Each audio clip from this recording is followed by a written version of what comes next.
যে বাংলাদেশের খবর নেয়ার জন্য ইন্ডিয়ার মিডিয়ার উপর ডিপেন্ড করবে এরকম একজন লোক পৃথিবীতে অবশিষ্ট নাই। আমি একটা আন্তর্জাতিক সংবাদ মাধ্যমের একটা বিভাগের দায়িত্বে ছিলাম বলে আমি দায়িত্ব নিয়ে বলতেছি, কেউ কোনোদিন ইন্ডিয়ার মিডিয়া থেকে বাংলাদেশের খবর নেয় না এখন আর।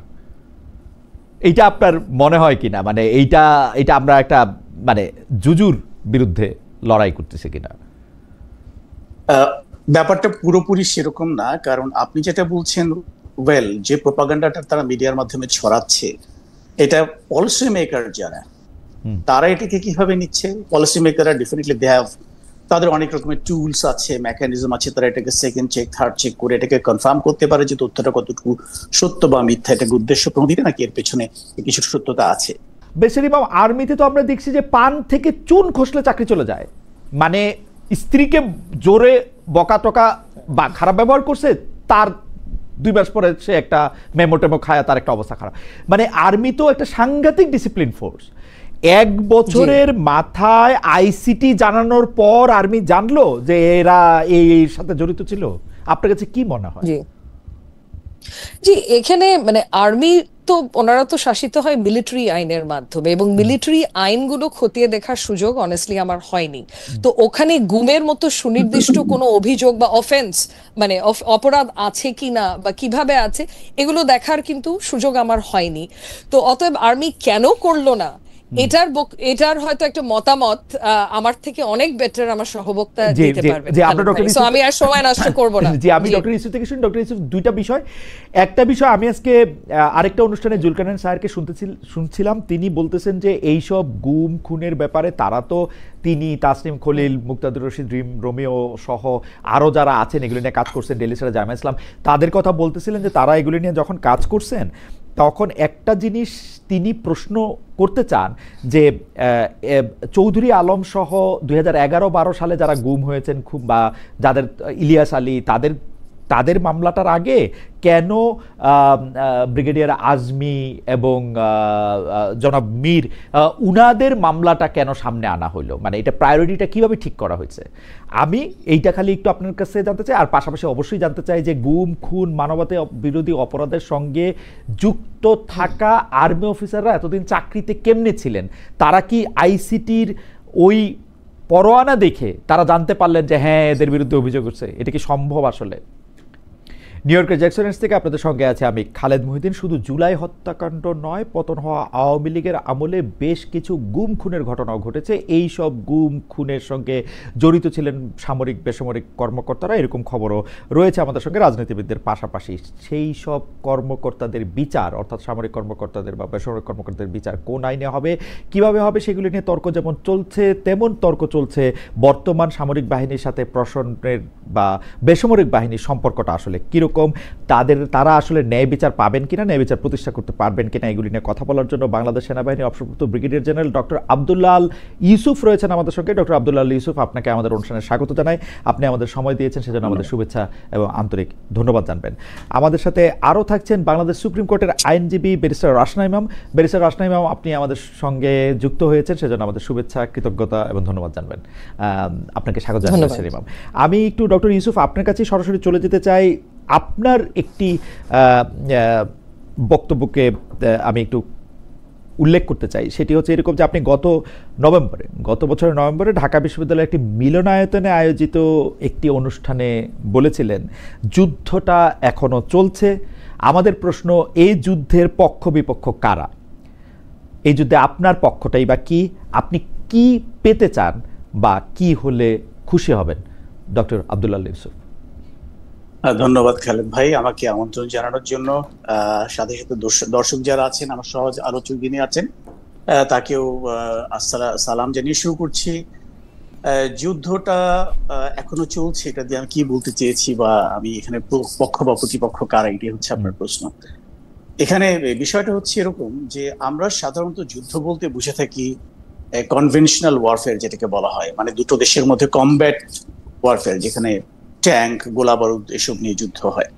কিন্তু যে জিনিসটা আমরা অনেকেই রিয়ালাইজ করি না, যে যুদ্ধের বিভিন্ন ধরন আছে, যেরকম কালচারাল ওয়ারফেয়ার হতে পারে, ইভেন আপনার মিডিয়া ওয়ার হতে পারে, তারপরে সাইকোলজিক্যাল ওয়ারফেয়ার হতে পারে। তো আমরা যেটা দেখতে পেয়েছি অ্যাকচুয়ালি সেই আমাদের 71-এর পর থেকে কন্টিনিউয়াসলি আমাদের যে প্রতিবেশী রাষ্ট্র ভারত, তারা বিভিন্ন রকমের আগ্রেশন আমাদের বিরুদ্ধে চালিয়ে যাচ্ছে, কখনো কালচারাল অ্যাগ্রেশন, কখনো ইভেন ওয়াটার ওয়ার্স, পানি দিয়েও আমাদেরকে অনেক সময় তারা আগ্রাসী মনোভাব দেখিয়েছে, যেটা আমরা একটা জুলাই বিপ্লবের পরপরই যে বন্যাটা হয়ে গেলো সেটাতে আমরা দেখেছি কিভাবে পানিটাকেও তারা ব্যবহার করছে একটা যুদ্ধাস্ত্র হিসেবে। ঠিক একইভাবে যেটা হয় যে দেশের ভেতরে তারা তাদের একটা গ্রুপ, তাদের একটা ফলোয়ার বা তাদের একটা যেটাকে আমরা বাংলায় বলে থাকি তাদের সুবিধাভোগী কতগুলো গ্রুপ তারা তৈরি করে, তারা দেশের মধ্যে নানাভাবে যে শেপিং দি পাবলিক পারসেপশন, মানে মানুষের জনগণের মতামতকে কিভাবে করে একটা নির্দিষ্ট দেশের ফেভারে নিয়ে যাওয়া যায়, নিজের দেশের এগেনস্টে গিয়ে, এই ধরনের সাইকোলজিক্যাল ওয়ারফেয়ার কিন্তু কন্টিনিউয়াসলি চলতে থাকে। এরপরে আমরা যেটা দেখতে পেলাম ইভেন জুলাই বিপ্লবের পর থেকে যে মিডিয়া ওয়ার, তাদের বিভিন্ন নিউজ চ্যানেলগুলো যেভাবে করে বাংলাদেশের বিরুদ্ধে বিষোদ্গার করছে, ভুল তথ্য বা ডিসইনফরমেশন ডেলিবারেটলি সার্ভ করছে টু দি ওয়ার্ল্ড কমিউনিটি, আমাদেরকে নেগেটিভলি পোর্ট্রে করার জন্য to the world community. This are something এগুলো এক ধরনের যুদ্ধ। তো আমরা এগুলোকে অনেক সময় সাধারণ মানুষ যারা আমরা জনতা এটাকে ঠিক রিয়ালাইজ করি না।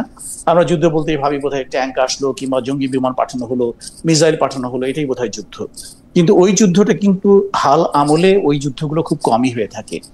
একটা দেশ কখনো অন্য একটা দেশকে যদি তারা ডুইং দেয়ার উইলস যেটাকে বলা হয়, একটা ultimate purpose of any warfare is to force the other side do our will, আমরা যেটা চাই সেভাবে কাজ করানো। এটার জন্য তারা বিভিন্ন ধরনের পাওয়ার ইউজ করে থাকে। যেটাকে আমরা গতানুগতিক কমব্যাট ওয়ারফেয়ার বলে থাকি, সেটা হচ্ছে এক ধরনের হার্ড পাওয়ার। হার্ড পাওয়ারের মাধ্যমে যে শুধুমাত্র যুদ্ধ হয় তা না, অনেক সময় সফট পাওয়ারের মাধ্যমেই যুদ্ধ করা হয়। যেরকম আমরা ইভেন ইউক্রেনের ক্ষেত্রে দেখতে পাচ্ছি, রাশিয়ার এগেইনস্টে যে ইকোনমিক স্যাংশন দেওয়া হলো বা বিভিন্ন দেশের বিরুদ্ধে যে অর্থনৈতিক অবরোধ জারি করা হয়, এগুলো কিন্তু soft power, but these are no less painful than the hard power. আমি সেই সেন্সেই বলছি যে কন্টিনিউয়াসলি আমরা একটা যুদ্ধ।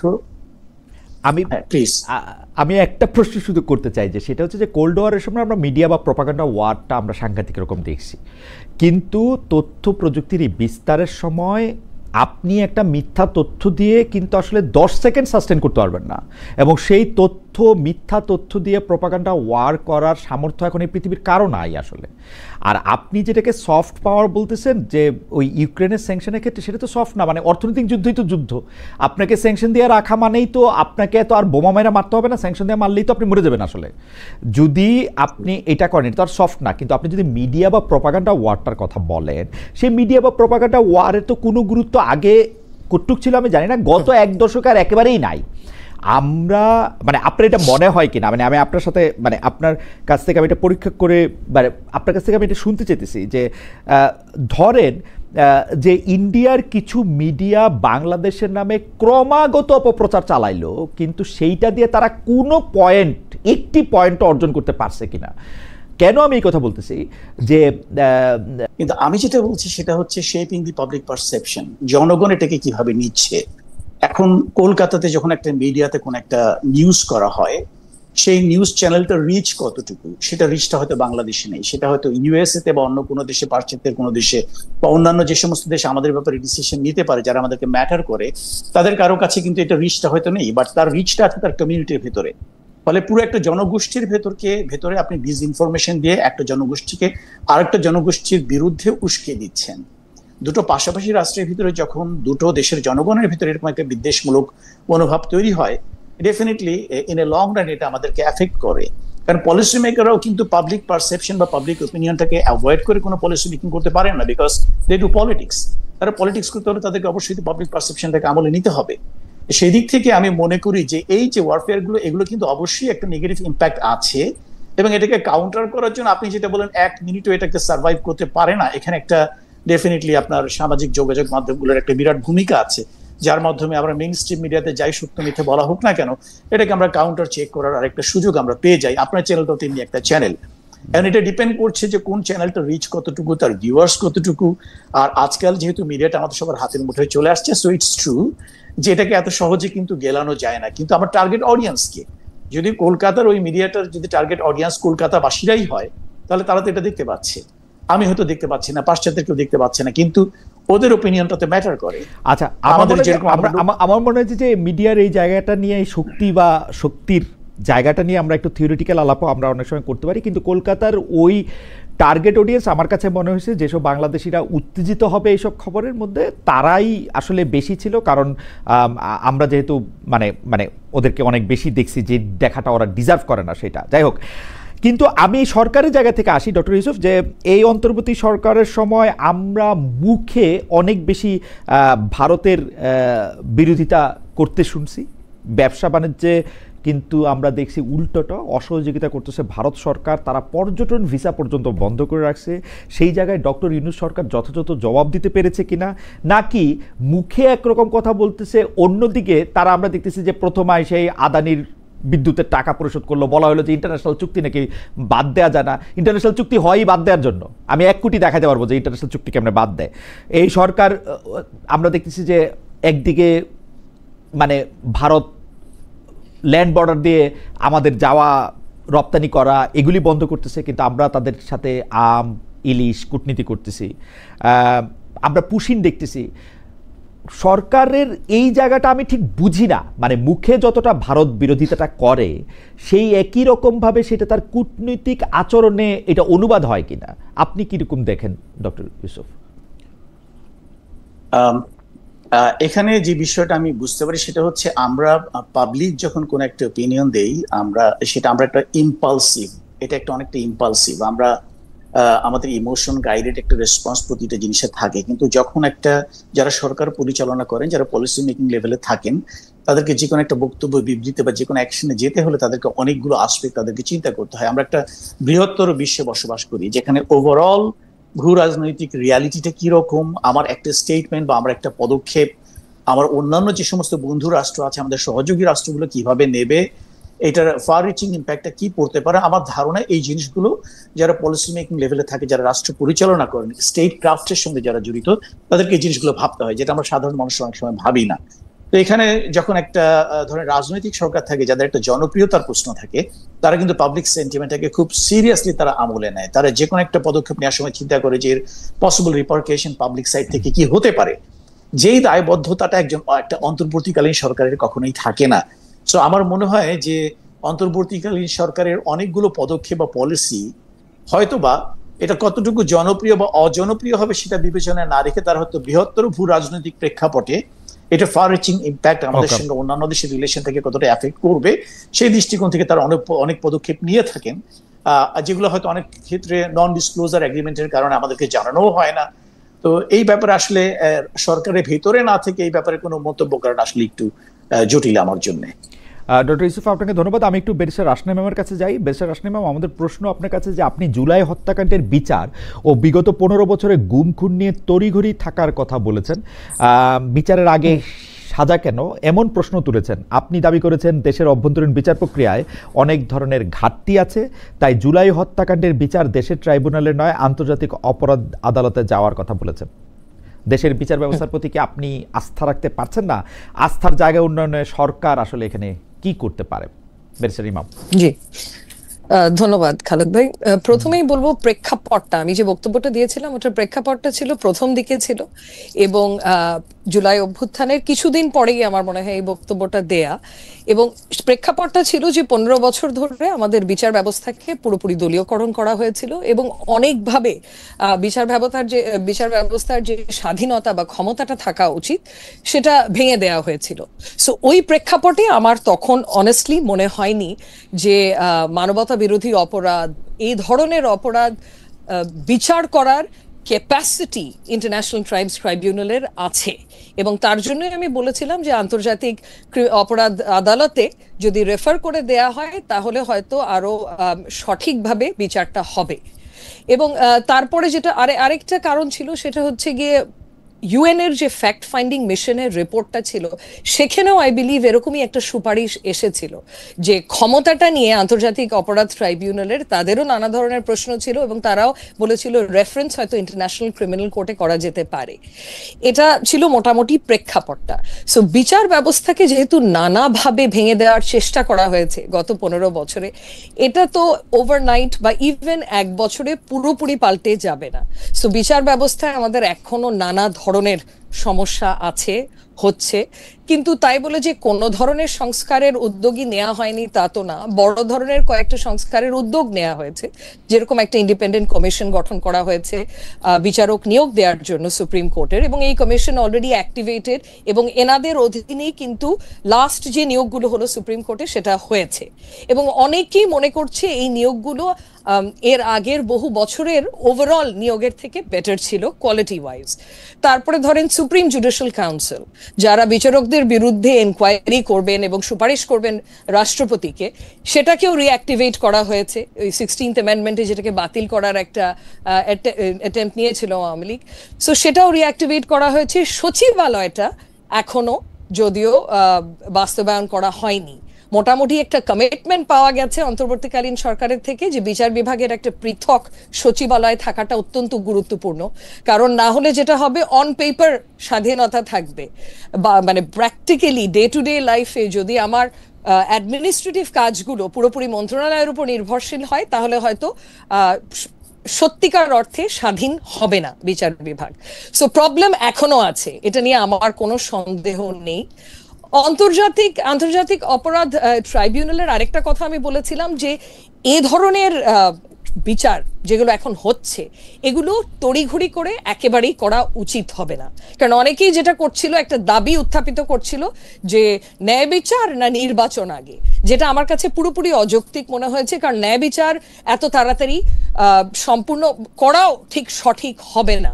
কারণ আমরা চাই যে এই বিচার, যে ট্রায়ালস গুলো হচ্ছে, এগুলো যাতে আনকোয়েশ্চেনেবল হয়, মানে বহির্বিশ্বে এটা লেজিটিমেসি বা বৈধতা যাতে থাকে।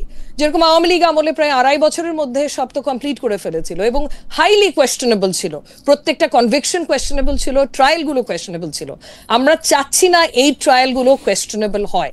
অনেকগুলো পদক্ষেপ তো ওনারা নিয়েছে, লাইভ ব্রডকাস্ট করছে, আইসিটি আইনে অনেকগুলো সংশোধন এনেছে।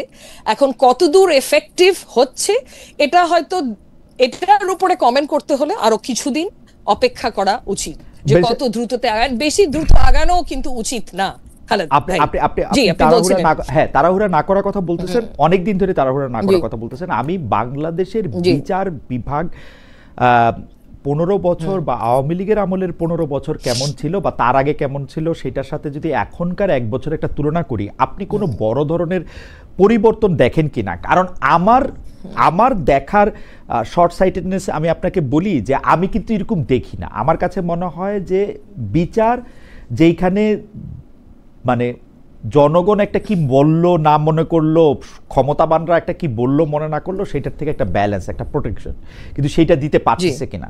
আপনি যদি দেখেন যে বাংলাদেশের সাবেক প্রধান বিচারপতিকে খুনের মামলায় গ্রেপ্তার করা হয়েছে, বাংলাদেশের সাংবাদিকদের যারা জেলে আছেন তারা কেন জেলে আছেন, তাদের কেন জামিন হইতেছে না, এই খুনের মামলাগুলি কোথায় হইতেছে, এই জায়গাগুলিতে আপনার কি মনে হয় আসলে কি আমরা ন্যায় বিচার পাইতেছি, বা ন্যায় বিচারের জন্য মানে আমাদের সেই সাহসটা আমরা করতে পারতেছি, যেটা আওয়ামী লীগের আমল থেকে একটু আলাদা?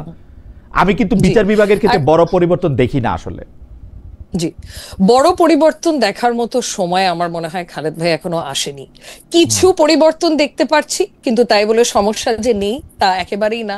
আমি কিছু উদাহরণ দিই। ধরেন যে এই যে কোর্ট প্রাঙ্গণে যে হেনস্থা করা হলো, এই যে আওয়ামী লীগেরই নেতাদের বা নেত্রীদের যখন প্রডিউস করা হলো কোর্টে, ডিম ছোড়াছুড়ি থেকে আক্রমণ করা হলো, আইসিইউতে চলে গেছে অনেকে, এটা তো একেবারেই প্রত্যাশিত না, বিশেষ করে অন্তর্বর্তীকালীন সরকারের কাছে। কারণ ওনাদের থেকে তো আমাদের আশা প্রত্যাশা সবকিছু অনেক বেশি ছিল। যদি আগেরই কোর্টে সেই পরিবেশ বহাল থাকে এখন, তাহলে তো এটা দুঃখজনক। কিন্তু এখানেও কিন্তু একটা জিনিস, যে নজিরটাকে স্থাপন করে দিয়ে গেছে। আপনি দেখবেন, এই কথাটা আমি আগেও বলেছি, যে সুপ্রিম কোর্ট বার অ্যাসোসিয়েশনের ইলেকশন কিন্তু আমরা খুব গর্বের সাথে বলতাম যে মানে দেশে যে দলই ক্ষমতায় থাকুক না কেন, সুপ্রিম কোর্ট বারের ইলেকশন সবসময় স্বচ্ছ হয়েছে, এবং ওখানে অনেক ক্ষেত্রে দেখা গেছে যে অপোজিশন ক্ষমতায় আছে। এবং এই কথাটা কিন্তু গত 3টা ইলেকশনে আমরা বলতে পারিনি। প্রথমবারের মতো সুপ্রিম কোর্ট বার ইলেকশনকে পুরোপুরি হাইজ্যাক করা হলো, কোর্ট প্রাঙ্গণে পুলিশ ঢুকিয়ে দেয়া হলো, 100, 200, 300 পুলিশ, কোর্ট প্রাঙ্গণে বন্দুক নিয়ে যুবলীগের লোকজন আসলো। সো নজির একটা খারাপ কিন্তু স্থাপন করা হয়ে গেছে। সেখান থেকে পুরোপুরি যে আমরা বেরিয়ে আসতে পেরেছি তা না। তার একটা প্রমাণ হচ্ছে, ধরেন কোর্ট প্রাঙ্গণে যে হেনস্থা করা হলো, যাদেরকে আসামিদের যখন প্রডিউস করা হলো। আরেকটা এক্সাম্পল হচ্ছে এই যে ডিম ছোড়াছুড়ি, কথায় কথায় আন্দোলন করা, এটা আরেকটা এক্সাম্পল যে পরিবেশটা কিন্তু না মানে আমরা এই কথাগুলি আপনাদের কাছ থেকে শিখেই কিন্তু আসলে আওয়ামী লীগ সরকারের এই দুঃশাসন, এই বিচার বিভাগের দলীয়করণ, বিচার অঙ্গনকে অপবিত্র করা, এর প্রত্যেকটা জিনিসের ক্ষেত্রে কিন্তু আমরা প্রতিবাদ করলাম। তাহলে এটা চেঞ্জ হবে, কিন্তু চেঞ্জ কি আসলে হইল? আমরা আদালত প্রাঙ্গণে বিচারকদের শুনি, তারা ভয়ে জামিন দিতে পারেন না, কারণ বললে তাদেরকে একটা দোষর ট্যাগ দেওয়া হবে, ট্যাগ দেওয়া হইলে তারা আর মুখ দেখাতে পারবেন না। তাহলে আমরা তো ন্যায় বিচারটা মানে শুরু যারাই করুক, মানে আওয়ামী লীগ আমল এ একটা অবিচার হয়েছে দেখা এই আমলের অবিচার দিয়া তো আমরা তো মানে মানে জাস্টিফাই একেবারে করতে পারবো না।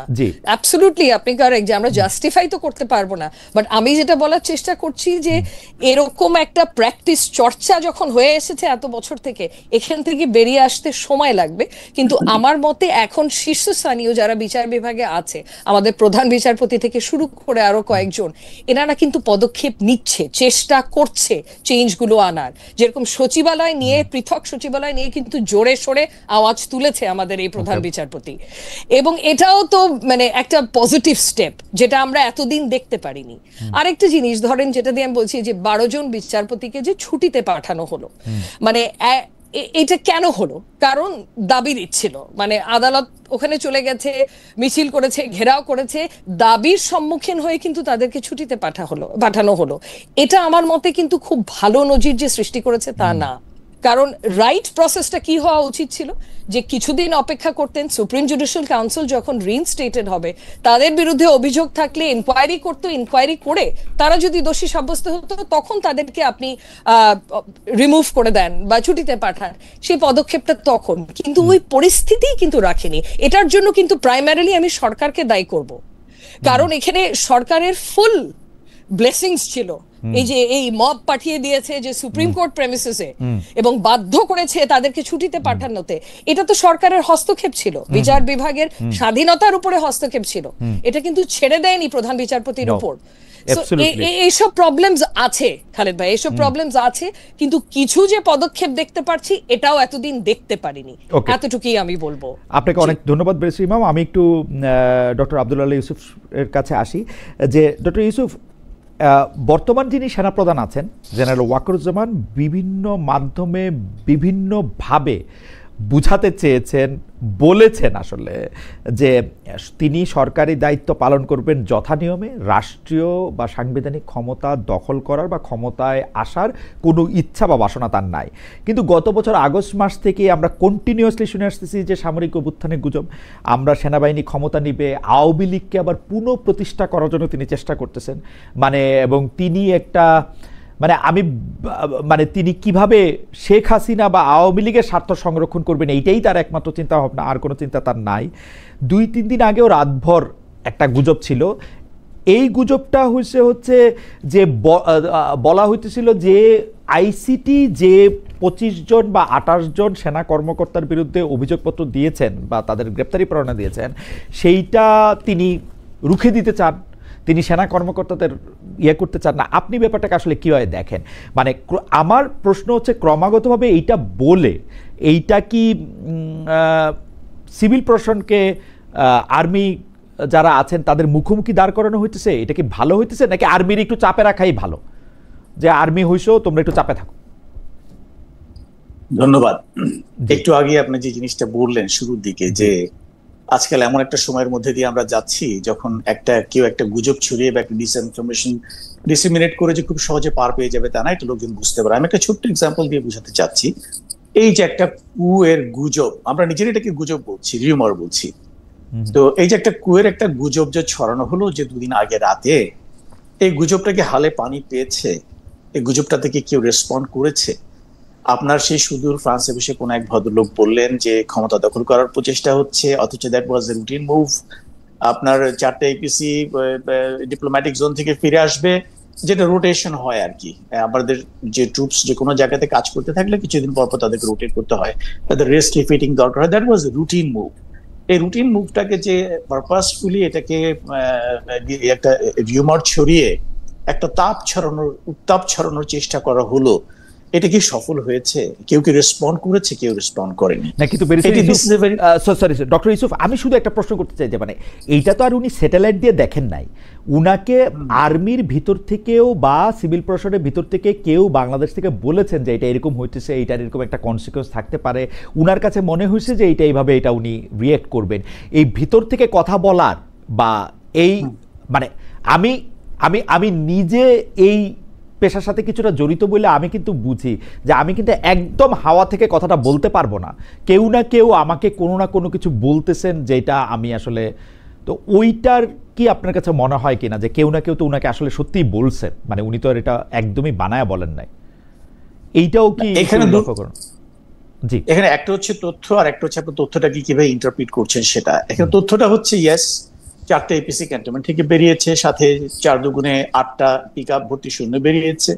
এখন পুরো বাংলাদেশেই তো ম্যাজিস্ট্রেসি পাওয়ার নিয়ে সেনাবাহিনী বিভিন্ন জায়গাতে ডিপ্লয়, তারা বিভিন্ন জায়গাতে তাদের অ্যাডমিনিস্ট্রেটিভ মুভ হতে পারে, লজিস্টিক মুভমেন্ট হতে পারে, অপারেশনাল মুভমেন্ট হতে পারে, that is for the very purpose of performing the duty which they have been entrusted আপন।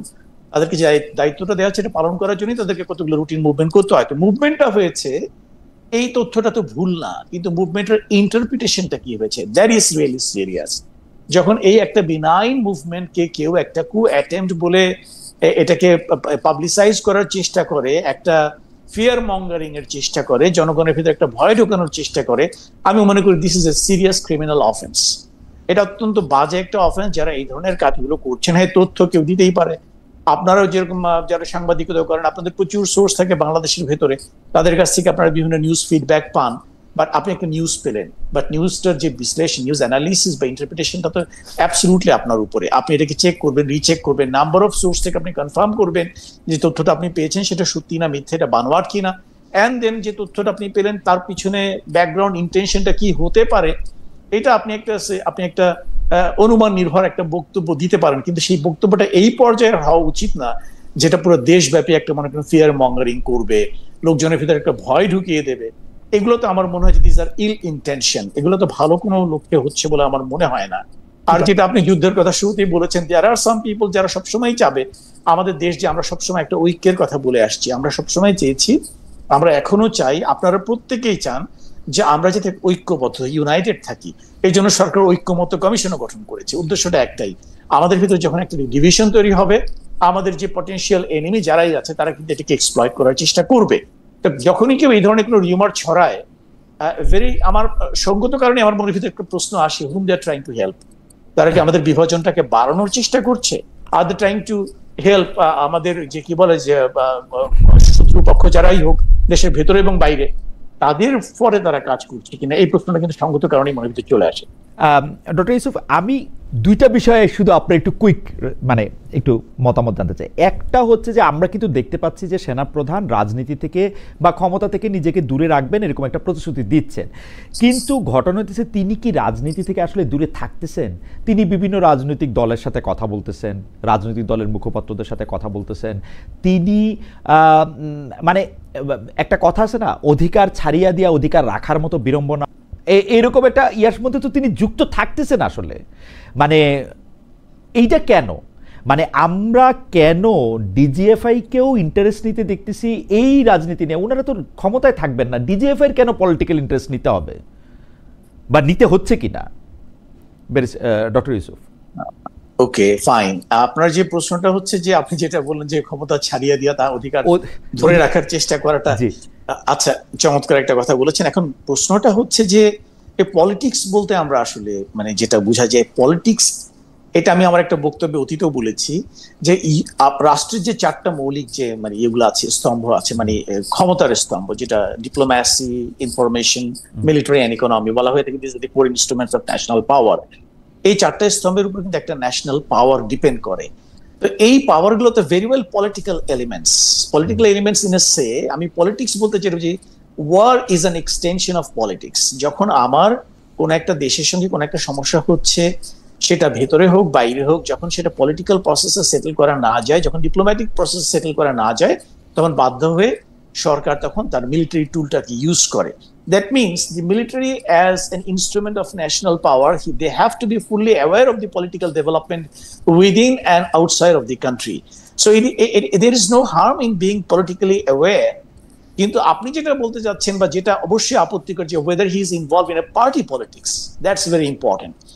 যদি মনে করেন এটা অ্যাবসলিউটলি, আমি যেটা মনে করি সেটা বলছি, জেনারেল ওয়াকার কি ভাবছেন আমি তার ওনার মনের ভিতরে ঢুকে দেখিনি, বাট ফ্যাক্ট হচ্ছে এটা, উনি যদি শুধু পার্টিকুলার একটা পার্টির সঙ্গে রিপিটেডলি মিটিং করতেন বা একটা সার্টেন পলিটিক্যাল পার্টির সঙ্গে ওনার অতিরিক্ত সূক্ষ্মতা দেখা যেত, তখন আপনারা হয়তো প্রশ্নটা তুলতে পারতেন যে উনি একটা পার্টি পলিটিক্স ইনভলভ হয়ে যাচ্ছেন কিনা। যখন উনি মাল্টিপল পার্টির সঙ্গে উনি কথা বলেন, আমি এটাকে একটা সিভিল মিলিটারি রিলেশনশিপের একটা পজিটিভ সাইন হিসেবে দেখি, এবং আমি মনে করি যে রাষ্ট্রের একটা অন্যতম ন্যাশনাল ইনস্ট্রুমেন্ট অফ ন্যাশনাল পাওয়ার হিসেবে তার অবশ্যই পলিটিক্যাল অ্যাওয়ারনেসটা থাকা উচিত। সার্বভৌমত্ব রক্ষার কথা আমরা বলে থাকি, সার্বভৌমত্ব external sovereignty as well as internal sovereignty both, এবং আমাদের যে threats to sovereignty can emerge from outside as well as from within.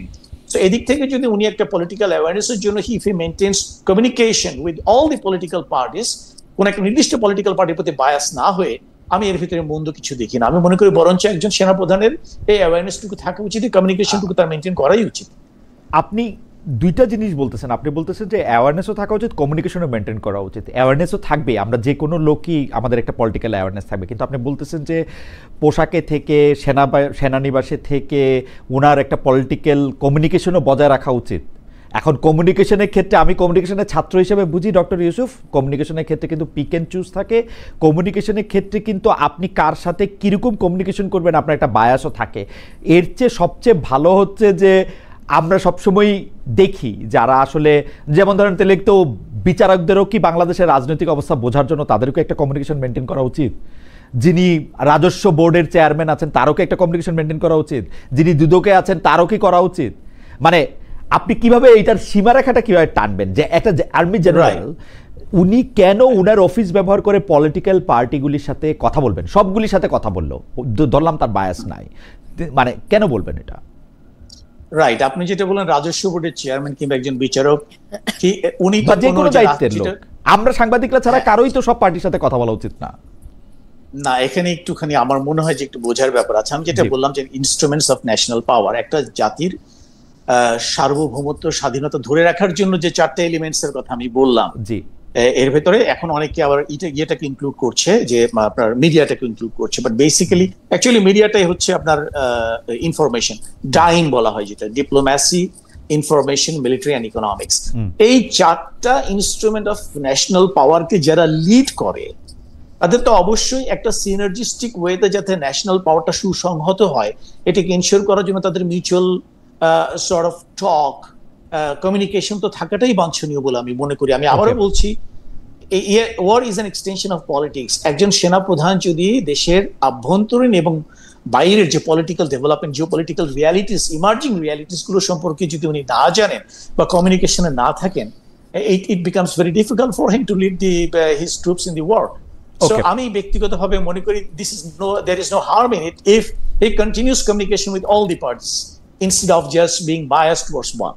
এই ক্ষেত্রে আমরা ওনাদেরকে ডাকি যে আমরা আমাদের প্রশ্নকে সহায়তা করতে তোমরা আসো, পরে ওনারা যে কোনো কাজের জন্য, যেটা ওনারা কোনো একটা হুকুমে করছেন বা কোনো একটা অর্ডার মানতে করছেন, তারপরে ওনাদের যদি এই বিচারের এই জায়গায়, মানে আমি অবশ্যই মানে মুশকিল হইলো, আমি এই গুম খুনের পক্ষে না, যারা অপরাধ করছে তারা তো বিচার করবে, কিন্তু এই চেয়ারকে অভিযুক্ত করাটা, এইটা আপনি আসলে কিভাবে দেখেন একজন আইনজীবী হিসাবে, এবং আপনি এটার প্রতি খেয়াল রাখেন, সেজন্য আপনি একটু বলেন, আমরা একটু ডক্টর ইউসুফকেও শুনবো যে এটা উনি কিভাবে দেখেন। জি জি খালেদ ভাই, যেহেতু আমি আইনের শাসনে বিশ্বাসী এবং আমি একজন আইনজীবী, আমি একটু আইনের ব্যাখ্যাটা আগে দিই। আমাদের ইন্টারন্যাশনাল ক্রাইমস ট্রাইব্যুনাল আইন যেটা আছে সেটা গত বছর সংশোধন করা হয়েছিল, আপনারা সবাই জানেন। সংশোধন করে ট্রাইব্যুনালকে ক্ষমতা দেয়া হয়েছে বিচার করার ডিসিপ্লিন ফোর্সেসের যে কোনো মেম্বারের। ডিসিপ্লিন ফোর্সেসের সংজ্ঞাও আছে সেই আইনে, যেখানে সেনাবাহিনী উল্লেখ করা আছে অবভিয়াসলি। সো এটা কিন্তু খুব ওয়াইড পরিধিতা এই ক্ষমতাটার। এখানে কিন্তু বলা হয়নি যে ধরেন রিটায়ার্ড যারা আর্মি অফিসার্স তারা এই আইনের আওতায় শুধু আসবে, যারা সার্ভিং আর্মি অফিসার্স তারা এই আইনের আওতায় আসবে না। সো তার মানে পরিধিটা অত্যন্ত ওয়াইড, যে কোনো ডিসিপ্লিন ফোর্সের যে কোনো মেম্বার যদি মানবতা বিরোধী অপরাধ সংগঠন করে থাকে, সেক্ষেত্রে এই ট্রাইব্যুনালকে ক্ষমতা দেয়া হয়েছে এই সংশোধনীর মাধ্যমে তাদের বিচার করার। এন্ড আমার ধারণা এটার ভিত্তিতেই চিফ প্রসিকিউটর তার বক্তব্যটা করেছে যে এই আইনের অধীনে ওনাদের বিচার হবে। তো এই আইন নিয়েও কিছু কনসার্নস রেজ করা হয়েছে। তার মধ্যে একটা হয়েছে, আমাদের আইনের ভাষায় বলে প্রিজাম্পশন অফ ইনোসেন্স, যে ওনারা অভিযুক্ত হয়েছে, ওনারা তো এখনো কনভিক্টেড হয়নি, সেক্ষেত্রে ওনাদেরকে কি কোনো ধরনের কি বলবো শাস্তি দেয়া যাবে কিনা, এটা আরেকটা পয়েন্ট যে এই আইনটা কি আদৌ সাংবিধানিক কিনা, নাকি আমাদের সংবিধানের সাথে সামঞ্জস্যপূর্ণ না। সো এখানে আমাদের সংবিধানে কিন্তু আর্টিকেল 47-এ স্পেসিফিক্যালি হেফাজত করা হয়েছে কিছু ধরনের আইনের। তার মধ্যে কি কি ধরনের আইনটা যদি ডিটেনশন, প্রসিকিউশন বা পানিশমেন্ট সংক্রান্ত হয়, সেটা যদি ডিসিপ্লিন ফোর্সেসের ক্ষেত্রে প্রযোজ্য হয়, এবং সেটা যদি মানবতা বিরোধী অপরাধ সংক্রান্ত হয়। তো এই তিনটা বক্সই আপাতত দৃষ্টিতে আমার মনে হয় টিক করে যাচ্ছে। তার অর্থ এটাই যে এই সংশোধনটা আইসিটি আইনের কিন্তু সংবিধানের সাথে অসামঞ্জস্যপূর্ণ বলে গণ্য করা হবে না, এটাকে বেআইনি ঘোষণা করা যাবে না বা বাতিল করা যাবে না। যদি এই ইন্টারপ্রিটেশন সঠিক হয়ে থাকে, সেক্ষেত্রে ওনাদের বিচার কিন্তু আইসিটির অধীনেই হওয়ার কথা। যদিও এটা নিয়ে এখনো কোনো ডিসাইসিভ কথা, মানে একটা কনফ্লিক্টের মানে একটু কনফ্লিক্টিং মনে হচ্ছিল যে প্রতিপক্ষ হিসেবে আইসিটি এবং সেনাবাহিনী অবস্থান নিচ্ছে, যেটা দেশের জন্য ওভারঅল একেবারেই ভালো হবে না। কারণ আমরা জানি এখানে অনেক ভেস্টেড কোয়ার্টার্স আছে যারা দেশকে অস্থিতিশীল করতে চাচ্ছে, যারা কোনো না কোনো অজুহাতে নির্বাচনকে পিছাতে চাচ্ছে, যারা সেনাবাহিনীকে অস্থিতিশীল করতে চাচ্ছে, এবং এই কোনোটাই দেশের জন্য ভালো হবে না। সো এখন আমার মনে হয় এই কনফ্লিক্টগুলো বা ধরেন ইন্টারপ্রিটেশনের যে কি বলবো জায়গা আছে, মিলিটারি আইন বলেন বা আইসিটি আইন বলেন, এগুলো কিন্তু ডায়ালগের মাধ্যমে, কমিউনিকেশনের মাধ্যমে সলভ করা যায়। সবকিছু কিন্তু এরকম স্পিল আউট করতে যে হবে জনগণের মাঝে, যাতে করে এই যে গুজব যারা ছড়াচ্ছেন, সেটা ইনফ্লুয়েন্সার বলেন, সার্টেন কোয়ার্টার্স বলেন, তাদেরকে আরো খোরাক দেয়া হয় এই গুজবগুলো ছড়ানোর, এটা হয়তো is not a good idea. মানে এটা কিন্তু ইন্টারনাল কমিউনিকেশন কোঅর্ডিনেশনের মাধ্যমে এগুলো ইজিলি অর্গানাইজ করা যাবে। কারণ আই থিঙ্ক আর্মি থেকে বক্তব্য এসছেন, অ্যাডজুটেন্ট জেনারেল উনি বক্তব্য দিয়েছেন যে যারা এই গুমের মতো একটা গুরুতর মানবতা বিরোধী অপরাধের সাথে সংযুক্ত আছে, তাদেরকে মানে কোনোভাবেই কোনো প্রোটেকশন দেবে না আর্মি, এবং আর্মি চাচ্ছেন ন্যায় বিচার এদের বিরুদ্ধে। এদের ইমাম, আমার একটা জায়গায় একটু প্রশ্ন আছে যে আপনার এই কথাটা মানে আমার কাছে মনে খুবই প্রণিধানযোগ্য, যে এটা আসলে জনগণের সামনে এটা আনাটা ঠিক হইল কিনা, এবং এটা নিয়ে আসলে নানা ধরনের কথাবার্তা বলা কারো জন্যই স্বাস্থ্যকর হইতেছে কিনা। কিন্তু আমি এইটা আসলে ডক্টর ইউসুফ থেকেই পুরো জানতে চাইবো, কিন্তু আপনার কাছে কি মনে হয়, যা আইসিটি তদন্ত করে বুঝতে পারলো উনারা গুম খুনের সাথে জড়িত ছিলেন, 5 আগস্টের পরে 1 বছরের বেশি সময়, 14 মাস 15 মাস পার হয়ে গেল, আর্মি জানতো না যে ওনারা গুম খুনের সাথে জড়িত ছিলেন কি ছিলেন না? আর্মির কোনো ইন্নার মেকানিজম নাই যে ওনারা এটা জানতে পারেন যে এই অফিসারটা আসলে মানবতা বিরোধী এই অপরাধে, গুমে খুনে বা অন্য কোনো অন্যায়ের সাথে জড়িত ছিল? আর্মিতে তো ডক্টর ইউসুফ, আমি আপনার যে প্রশ্নগুলো এর আগেও যে কয়েকটা কথা আপনি বলেছেন, প্রশ্ন তুলেছেন, সবগুলোর আমি একটা একটা করে উত্তর দেওয়ার চেষ্টা করবো। ফার্স্ট থিং, যে এতগুলো কেস থাকার পরও বিশেষ করে ব্রিগেডিয়ার আজমি এবং যার কথা বললেন তাদের কেসটা কেন সবার আগে কনসিডারেশনে আনা হচ্ছে, মানে আপনার কথার ইমপ্লাইড মিনিংটা আমি যেটা বুঝতে পারি, এটা কি ডেলিবারেটলি এই যে আসামিদের ভিতরে যারা সেনা সদস্য তাদেরকে সবার আগে বিচারের আওতায় আনার একটা উদ্যোগ কিনা, বা এটা হয়তো অনেকে প্রশ্ন তুলছেন। এটা যারা বিচার কাজ পরিচালনা করছেন বা যারা অভিযোগ দায়ের করেছেন, তারা কোন পরিপ্রেক্ষিতে, কোন অবস্থার ভিত্তিতে তারা এটাকে প্রায়োরিটাইজ করলেন, সেটার উত্তরটা আমি দিতে পারবো না, সেটা ওনারাই ভালো বলতে পারবেন। আপনার যে আরেকটা প্রশ্ন যেটা, যে এটাকে আর্মি জানতো না কিনা, জানলে কি হতো, এখানে একটা জিনিস আপনার এই প্রশ্নটার ভিতর থেকে একটা খুব ইম্পর্টেন্ট উত্তর বেরিয়ে আসে। প্রথমত হচ্ছে যে আর্মির এটা জানার কোনো স্কোপ ছিল কিনা।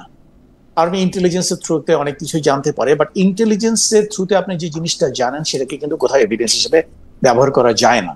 এটা একটা আইনের ব্যাপার, হচ্ছে যে আমার কাছে কোনো গোয়েন্দা তথ্যের উপর ভিত্তি করে আমি কাউকে বিচার করতে পারি না, by cannot. there has to be evidences, documentary evidences and all, যেই অপরাধগুলো সংঘটিত হয়েছে, যে সংস্থার ভিতরে থেকে তারা অপরাধগুলো করেছে, এই জিনিসটা আমাদের যে এজি যে বক্তব্য দিলেন সেটা থেকেও আপনারা পরিষ্কার হয়েছে। সেটা হচ্ছে যে ওই সমস্ত সংস্থাগুলোর উপরে কিন্তু সেনাবাহিনীর কোনো নিয়ন্ত্রণ নেই। এই সংস্থাগুলো সরাসরি কাজ করে, যেমন র্যাব কাজ করে স্বরাষ্ট্র মন্ত্রণালয়ের আন্ডারে, এবং ওদিকে আপনার ডিজিএফআই সরাসরি they are accountable to the prime minister or the defence minister. এবং অ্যাকচুয়ালি যেটা আমাদের এজিও বক্তব্য সেদিন বললেন, যে এমনকি আমরা যদি ডিজিএফআই এর অফিসে যেতেও চাই, আমাদেরকে প্রথমে গিয়ে রিসেপশনে বসতে হয়, তারও আগে একটা অ্যাপয়েন্টমেন্ট করতে হয়। রিসেপশনে বসে থাকার পরে একজন গাইড আসবেন, উনি আমাকে এসকর্ট করে নিয়ে যাবেন ওই নির্দিষ্ট অফিসে যার সঙ্গে আমি দেখা করতে চাই। ওখানকার কথা শেষ হওয়ার পর আবার আমাকে এসকর্ট করে বের করে নিয়ে আসবেন। This is the access of even a very senior officer of army inside DGFI. কাজে ডিজিএফআই এর ভিতরে কি হয়েছে না হয়েছে, তারা কি করেছে না করেছে, আমরা এটা কিছু গোয়েন্দা তথ্য পেতেই পারি, বাট এগুলোর এভিডেন্সিয়াল প্রুফ বা এগুলো আর্মির পক্ষে অবটেইন করা কোনোভাবেই সম্ভব না।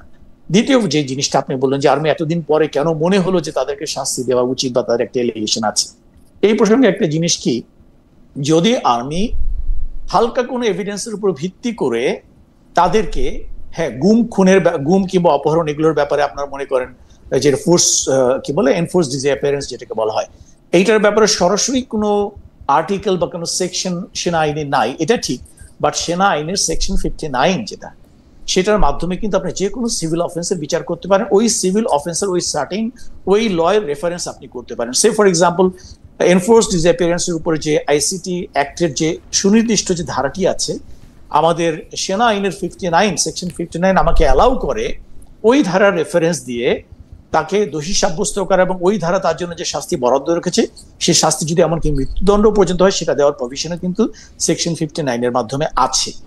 এখন প্রশ্ন হলো, যদি আর্মি তাড়াহুড়ো করে সেনাবাহিনী এদেরকে অন্য কোনো উইক চার্জ ফ্রেমিং করে এই একই কর্মকাণ্ডের জন্য তাদেরকে একটা বিচার করে ফেলতো, তারপরে আপনি তো তাকে একই অফেন্সের জন্য আপনি তো সেকেন্ড টাইম তাকে পানিশ করতে পারবেন না। আমার যেটা ধারণা, আমার ব্যারিস্টার আরো ভালো বলতে পারবেন উনি, আমার সহ আলোচক, যে for one offence you cannot punish someone twice, আপনি একজনকে দুবার কিন্তু পানিশমেন্ট দিতে পারেন না। সো আর্মির যদি ইন্টেনশনটা ইল ইন্টেনশনই থাকতো, যদি এদেরকে সেফগার্ড করার কোনো ইন্টেনশনই আর্মির থাকতো, আর্মি কি করতো, আর্মি টপ লিডারশিপ করতো কি তাড়াহুড়ো করতো, একটু উইক চার্জ ফ্রেমিং করে উইদিন সেনা আইনের ভিতর তাদেরকে শাস্তি দিয়ে দিত, আপনি কিন্তু পরবর্তীতে আইসিটি তাদেরকে নিতে পারতেন না।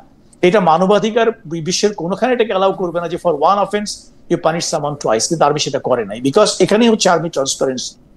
তারা চেয়েছে যে শুধুমাত্র অনুমানের উপর ভিত্তি করে কিংবা কোনো গোয়েন্দা তথ্যের উপর ভিত্তি করে কাউকে শাস্তি দিতে আর্মি মনে করেছে, যেটা আমার ধারণা, আমি তো এখন আর্মিতে জব করি না, but this is how we work, আমরা আর্মিতে যখন ছিলাম এভাবেই করতাম।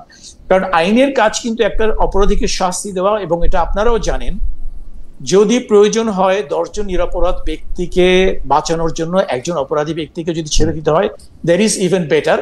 কিন্তু 9 জন দোষীকে শাস্তি দিতে গিয়ে একজন নিরপরাধ লোক যাতে শাস্তির আওতায় না পড়ে।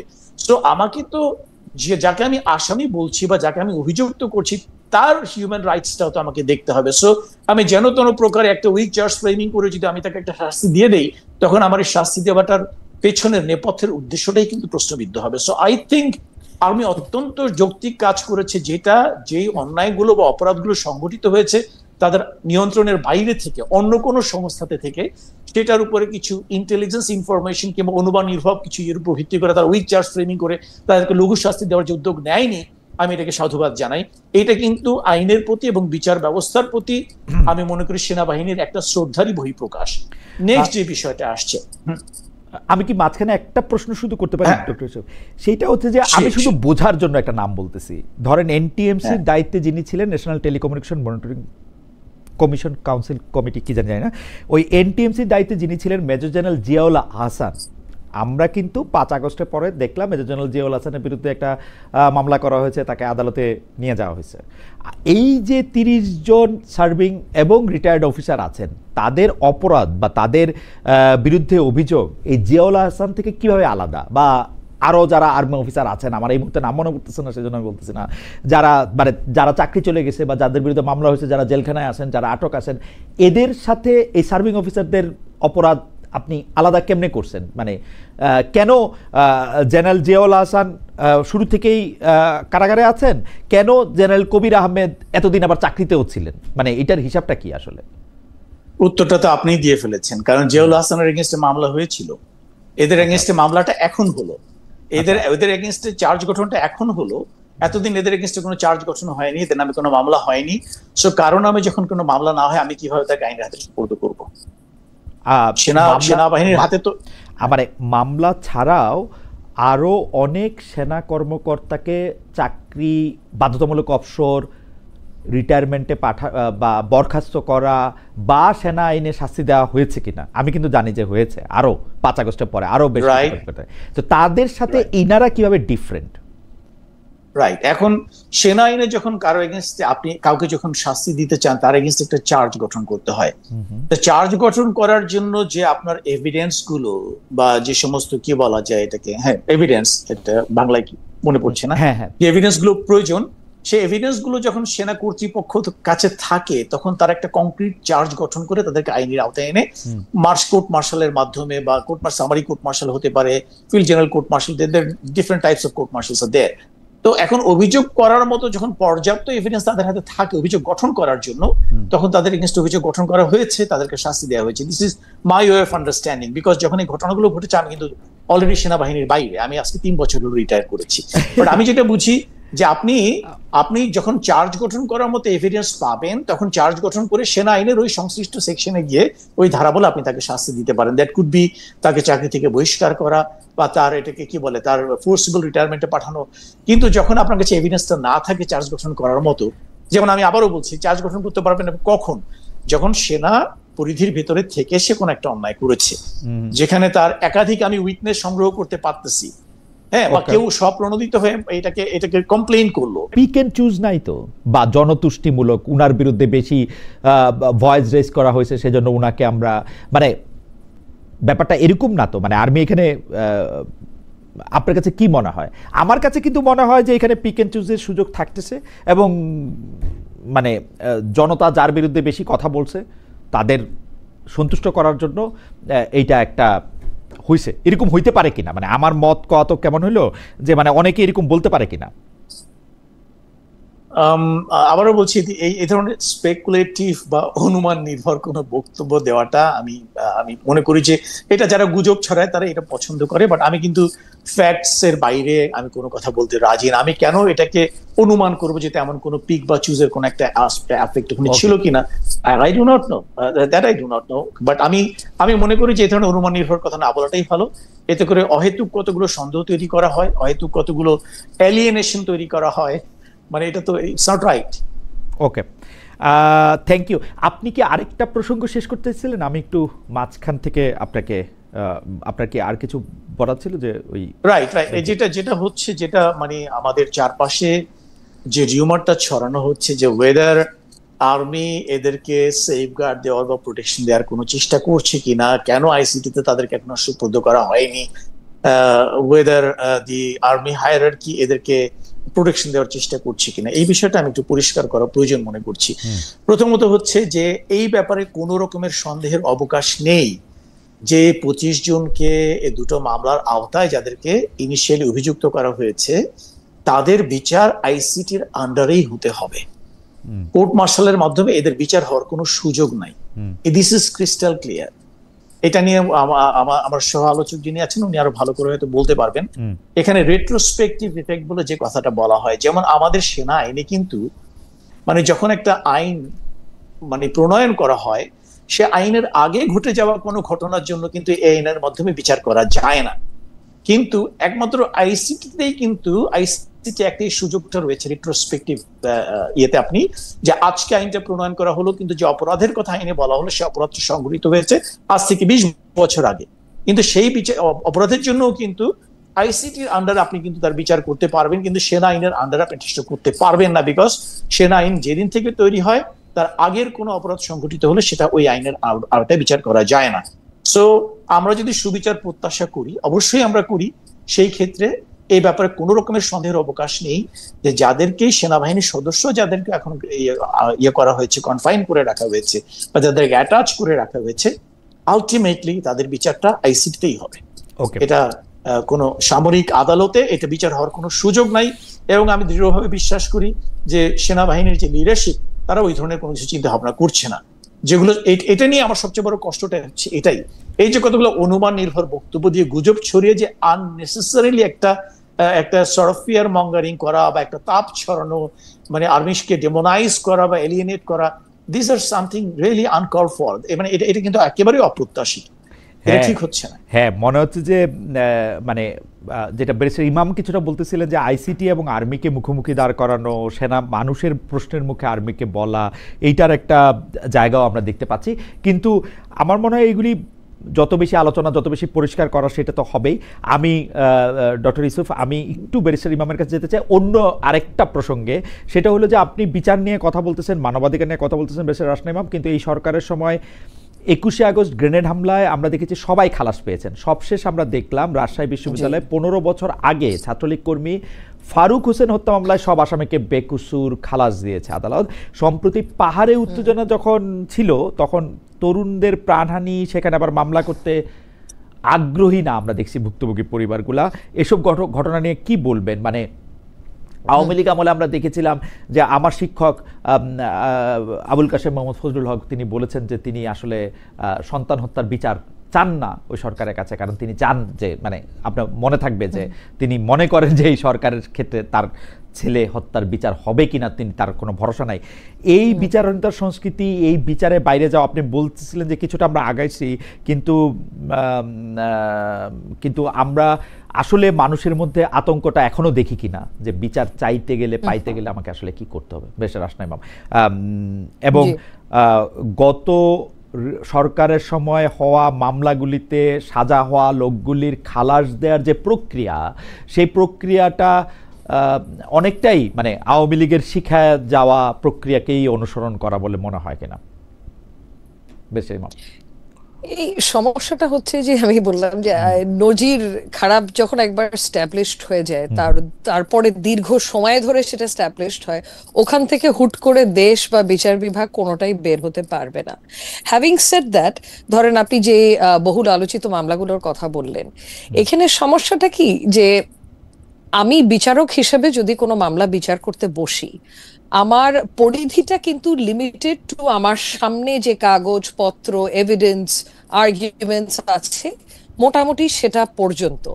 এখন আওয়ামী লীগ আমলে যখন এই মামলাগুলো দায়ের করা হয়েছিল, তড়িঘড়ি করে করা হয়েছিল, মোর অফেন দেন নট হয়রানিমূলক কারণে করা হয়েছিল, উদ্দেশ্যটা খারাপ ছিল, ন্যায় বিচার উদ্দেশ্য ছিল না, অনেক দূর হয়তো রিভেঞ্জ, রেট্রিবিউশন এগুলো ছিল উদ্দেশ্য, যে কিভাবে আমি প্রতিশোধ নিতে পারি, কিভাবে বিরোধী রাজনৈতিক দলকে দমন করতে পারি।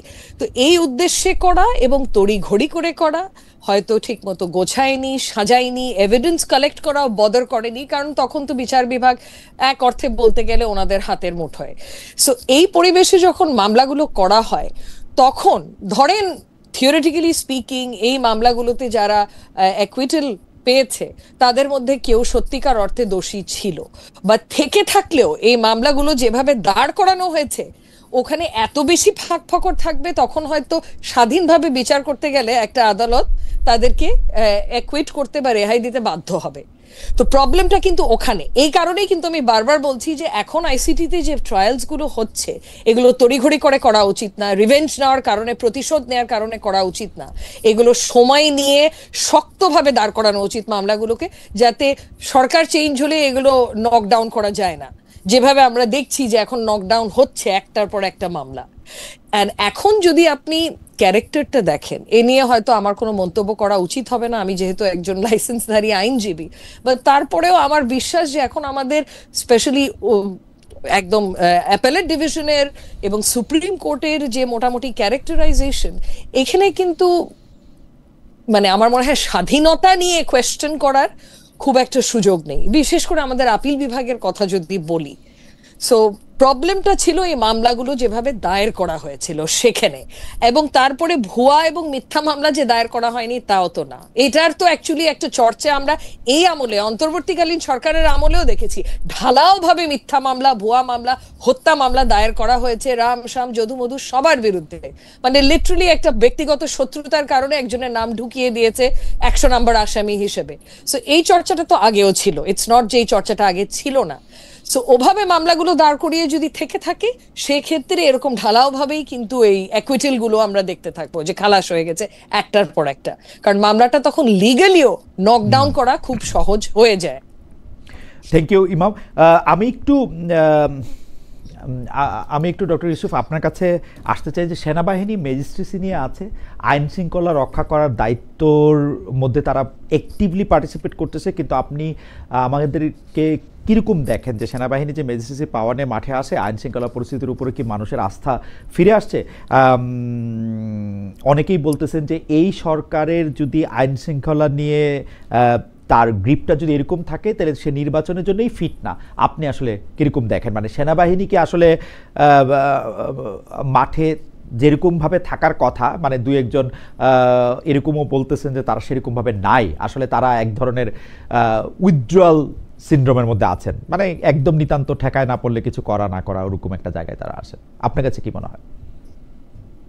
রাইট, সেনাবাহিনী আপনি যেটা বলছেন সর্ট অফ ইনডিফারেন্ট, যে কিছু কিছু ক্ষেত্রে একটু নিষ্ক্রিয়তা বা একটু হয়তো যেভাবে তাদেরকে জিনিসটাকে অ্যাড্রেস করা প্রয়োজন ছিল অতটা অ্যাগ্রেসিভলি বা অতটা অ্যাক্টিভলি তাকে অ্যাড্রেস করছে না, এই অভিযোগটা আপনার মতো আমরা অনেকই ব্যাপারটা লক্ষ্য করেছি। কিন্তু আমাদের যেটা লক্ষ্য করা দরকার সেটা হচ্ছে এটার অন্তর্নিহিত বা আন্ডারলাইং রিজনসটা কি। আপনি জাস্ট আজকের ঘটনাটা দিয়ে খেয়াল করেন, আজকে যখন একটা সাধারণ সৈনিক বা সেনাবাহিনীর যে কোনো সদস্য সে যখন দেখছে যে আপনি এখানে আমি একটু প্রাতিষ্ঠানিক দৃষ্টিকোণটা একটু বলতে চাচ্ছি, লিগাল আসপেক্টটা কিন্তু এখানে ধরবেন না আপনি। যেমন ধরেন আমরা যখন নাকি প্রথম সেনাবাহিনীতে আসি বা যে কোনো বাহিনীতে জয়েন করি, আমরা কতগুলো ওথ নেই, বাংলাদেশের সরকার, রাষ্ট্রপতি এবং সংবিধানের প্রতি পরিপূর্ণ শ্রদ্ধা এবং আনুগত্য পোষণ করিব, ঊর্ধ্বতন কর্তৃপক্ষের যে কোনো আদেশ পালন এবং মান্য করিব, নিজ জীবন বিপন্ন করিয়াও, এই কথাটা বলা হয়। That means he is oath bound to lay down his life to execute an order given to him by his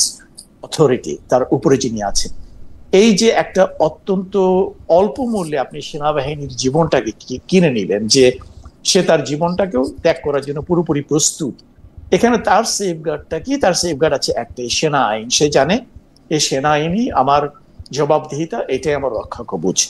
আমার বিরুদ্ধে যদি কেউ অন্যায় করে সেনা আইনে তার বিচার হবে, এই সেনা আইন আমাকে সুরক্ষা দেবে। This is sort of a social কন্ট্রাক্টের মতো বলতে পারেন, যে আমি আমার জীবনটাকে উৎসর্গ করার জন্য আমি কথা দিচ্ছি, বিনিময়ে আমি কি পাচ্ছি? I am getting protection. এই বিষয়টা কেন আসছে দেখেন, আজকে একটা সাধারণ সৈনিক, আমি অফিসার জেনারেলদের কথা বলবো না, সাধারণ সৈনিক যে হয়তো আজকে টুডে অর টুমরো এই আইসি একটা আন্ডারে হয়তো তাকে বিচারের মুখোমুখি হতে হবে, তার জন্য যদি আপনি ব্যাপারটাকে চিন্তা করেন যে সে যখন নাকি একটা দায়িত্ব পালন করতে গিয়েছিল, তার সুপিরিয়র অথরিটি তাকে একটা কাজ করতে বলেছে, কি বলেছে? যে he is an enemy, he needs to be killed. এখন ওই ব্যক্তি কোনো লেজিটিমেট টার্গেট কি টার্গেট না সেটাকে জাজ করার ক্ষমতা একটা সাধারণ সৈনিকের নেই। আমরা অনেকেই নুরেমবার্গ ট্রায়াল এবং অন্যান্য জিনিসের রেফারেন্স দিয়ে বলে থাকি যে ignorance is no excuse, but reality is যে আমরা যখন নাকি একটা ওয়ার ফিল্ডে থাকি তখন my enemy is a legitimate target, ব্যাপারটা বুঝতে হবে।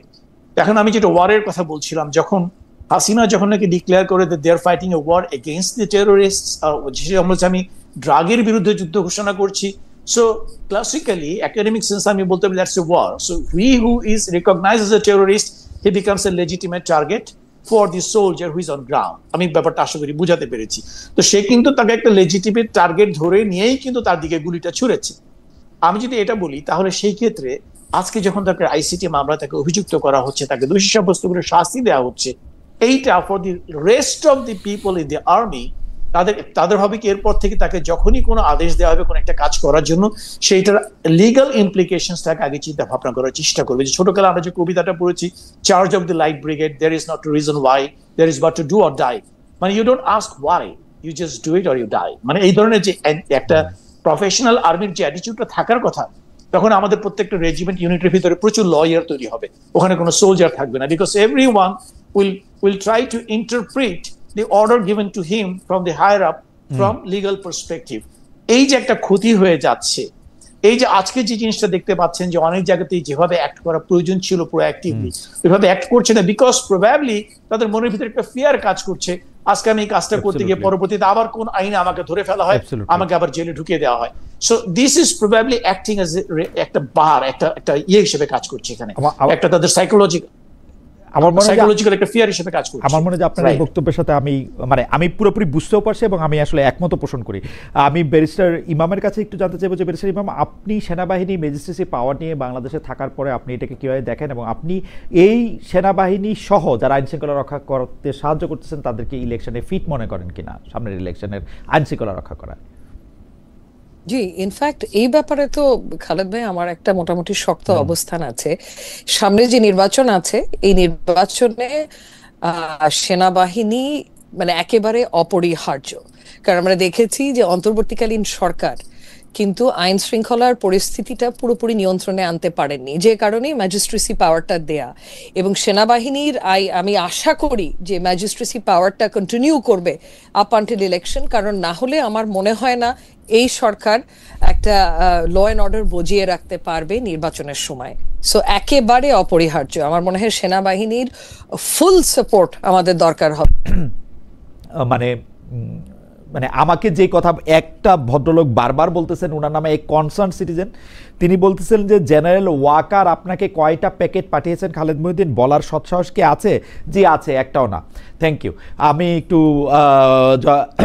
আমি একটু ডক্টর ইউসুফ আপনার কাছে একটু জানতে চাই। আচ্ছা, আপনার দ্বিতীয় প্রশ্নটা মনে পড়ছে যে আপনি বলছিলেন যে the relationship between the chief, army chief, আর হ্যাঁ প্রথমটা বলেছেন ডিজিএফআই কে নিয়ন্ত্রণ করছে। ডিজিএফআই কে নিয়ন্ত্রণ করছে, এটা আপনি এর উত্তর আপনি আমার কাছ থেকে কিভাবে আশা করছেন? মানে ডিজিএফআই একটা secret organisation, they are suppose to work very quietly and secretly. Ideally they are suppose to historic ভাবে, মানে আমি যতটুকু বুঝি যে গঠনতন্ত্র অনুসারে উনার শুধু সরকার প্রধানকে নিয়ন্ত্রণ মানে রিপোর্ট করার কথা, কিন্তু এই ক্ষেত্রে বারবার বলা হচ্ছে যে ডিজিএফআই কে নিয়ন্ত্রণ করতেছে সেনা প্রধান। মানে এইটা কি বাস্তবে সম্ভব কিনা, এটাই আমি শুধু আপনার কাছ থেকে কি মনে হয় সেটা জানতে চাইছিলাম। না, আমার প্রশ্ন হচ্ছে যে যারা এই কথাটা বলছেন, যদি ডিজিএফআই কে সেনাপ্রধান কন্ট্রোল করেই থাকতেন, জাস্ট হাইপোথেটিক্যালি আমি বলি, তাহলে প্রফেসর ইউনুস, ডক্টর ইউনুস এটাকে মেনে নেবেন কেন? Because DGFI is his baby. এটা তো ওনার মেনে নেওয়ার কথা না। কাজে যারা ছড়াচ্ছেন, কেন ডক্টর ইউনুস কি কখনো বলেছেন কাউকে, কোনো পাবলিক বিবৃতি দিয়েছেন যে ডিজিএফআই আমার কথা শুনে না, ওরা জেনারেল ওয়াকারের কাছে যাচ্ছে? উনি কখনো বলেননি। এই কথাগুলো speculative remarks. This is what I am saying from the very beginning. এই যে কতগুলো অনুমান নির্ভর কতগুলো জিনিস ছড়ানো হয় যে ডিজিএফআই ইজ ভেরি ওয়েল, এটা প্রধান উপদেষ্টা, যখন নাকি দেশে প্রধানমন্ত্রী থাকেন তখন প্রধানমন্ত্রীর নিয়ন্ত্রণে থাকে ডিজিএফআই এই সংস্থাটা। তারপরে সিমিলারলি যেরকম এনএসআই, ডিজিএফআই দুটোই আপনার প্রধান আন্ডারে থাকে। আর্মি সেনাপ্রধানের আন্ডারে থেকে আর্মি সিকিউরিটি ইউনিট নামে একটা অর্গানাইজেশন, উইচ ইজ এটা পুরোপুরি একটা আর্মিদের অর্গানাইজেশন। এটা ইন্টারনাল সিকিউরিটি এনশিওর করার জন্য। এখন যারা এই গুজবটা ছড়াচ্ছেন তারাই উত্তর দিক, তাদের কাছে কি প্রমাণ আছে? ডক্টর ইউনুস কি কোনোদিন অভিযোগ করেছেন যে উনি কোনো নিয়ন্ত্রণ করতে পারছেন না, ডিজিএফআই ওনার কথা শোনেন না, এমন কোনো অভিযোগ উনি করেননি?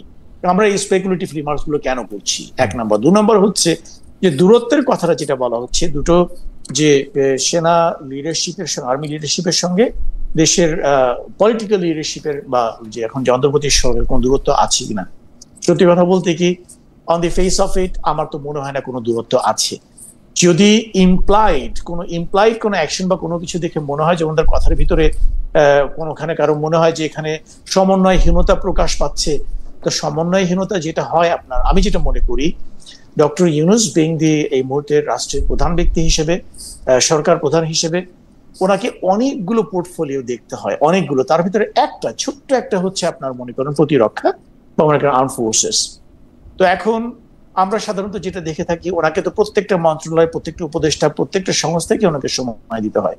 সেদিক থেকে লজিক্যালি ক্যালকুলেট করে আমার যেটুকু মনে হয়, যতদিন পর পর সেনা প্রধানের সঙ্গে মানে ওনার একটা ফিজিক্যাল মানে অ্যাপয়েন্টমেন্ট হওয়া উচিত, সেদিক থেকে তো আমার তো মনে হয় ফ্রিকোয়েন্সি যেটা দেখতে পাচ্ছি এর ভিতরে কোনো অ্যাবনর্মালিটি কোনো কিছু দেখতে পাচ্ছি না। অ্যাকচুয়ালি সেনাপ্রধান এর চেয়ে বেশি সময় প্রধান উপদেষ্টার কাছে পাওয়ার কথা না, আমি যদি স্বাভাবিকভাবে চিন্তা করি, because he has to deal with so many things. আচ্ছা, এটা গেল একটা। দ্বিতীয়ত হচ্ছে যে আমরা কি এমন কোনো পরিস্থিতি দেখেছি যেখানে ডক্টর ইউনুস কোন একটা সিদ্ধান্ত দিয়েছেন এবং জেনারেল ওয়াকার তার ঠিক অপোজিট বা তার সঙ্গে সাংঘর্ষিক, যেটা মনে হতে পারে যে which might question his loyalty, এরকম কোন একটা আছে, হ্যাঁ। এটা হচ্ছে যে অনেকটা এরকম যেমন? যে সেনাপ্রধান একটা সংবাদ মাধ্যমের সাথে সাক্ষাৎকারে বলেছিলেন যে ডিসেম্বরের মধ্যেই ইলেকশন হলে ভালো হবে এবং সেটিও সেটাই চান। সে সময় পর্যন্ত ডক্টর ইউনূস পরিষ্কার করে কোনো টাইম বলা হয় নাই। অনেকেই বলতেছেন তিনি 5 বছর 10 বছর 2 বছর থাকলে ভালো হয়। অনেকে এইটা বলেন যে সেনাপ্রধানের চাপে ডক্টর ইউনূসকে ডিসেম্বর ফেব্রুয়ারি এগুলি মানতে হয়েছে বা তার সরকারকে। এটাকে আমি যদি উনি যেটা বলেছেন যে 2 বছরের মধ্যে বা যে সময়ের মধ্যে ইলেকশন হলে ভালো হয়, উনি যেটা মন্তব্য করেছেন এটাকে আমি অ্যাবসলিউটলি প্রফেশনাল দৃষ্টিকোণ থেকে দেখতে চাই। এটা কোনো পলিটিক্যাল কমেন্ট না। আমি নিজেও একজন এক্স রিটায়ার্ড মিলিটারি অফিসার হিসেবে আমরা যেটা ফিল করছি প্রতিটা দিন, যত বেশি দিন আমার একটা সৈনিক, যে দায়িত্বটা তার না, আইন শৃঙ্খলা রক্ষাকারী বাহিনী কিন্তু সেনাবাহিনী না। আমরা কিন্তু ওই যে যেটাকে বলে ব্ল্যাঙ্ক ফায়ার করার কিন্তু আমাদের কথা না। We should to kill, this is what is suppose to be the role of army. কিন্তু আর্মি কিন্তু দেশের বহিঃশত্রুর এগেনস্টে ফাইট করার কথা। সে যখন এক শত্রু এক বুলেট একটা গুলি করে এক শত্রুকে ফেলে দিবে, কিন্তু এখানে তাকে ডিল করতে হচ্ছে দেশের জনগণের সঙ্গে, যেটা কিন্তু আপনার বেসিক্যালি পুলিশের করার কথা। পুলিশ আজকে যেহেতু ইনএফেক্টিভ অবস্থাতে আছে, তাই সেনাবাহিনীর সাহায্যটা আমরা এখানে নিচ্ছি। কিন্তু আমরা যেটা দেখতে পাচ্ছি, সেনাবাহিনী যত বেশি দিন আপনার ক্যান্টনমেন্টের বাইরে থাকে, তাদের ভিতরে কিছু পলিউশন ঢুকে যায়, যেগুলো আদারওয়াইজ সেনাবাহিনীর কালচারে নেই। যে দুর্নীতি বা অন্যান্য যে জিনিস আমরা দেখতে পাচ্ছি, আপনারাও দেখতে পাচ্ছেন, 2-1 অফিসার কিংবা বিভিন্ন জায়গাতে দুর্নীতির প্রতীকে তারা ধরা পড়ছে।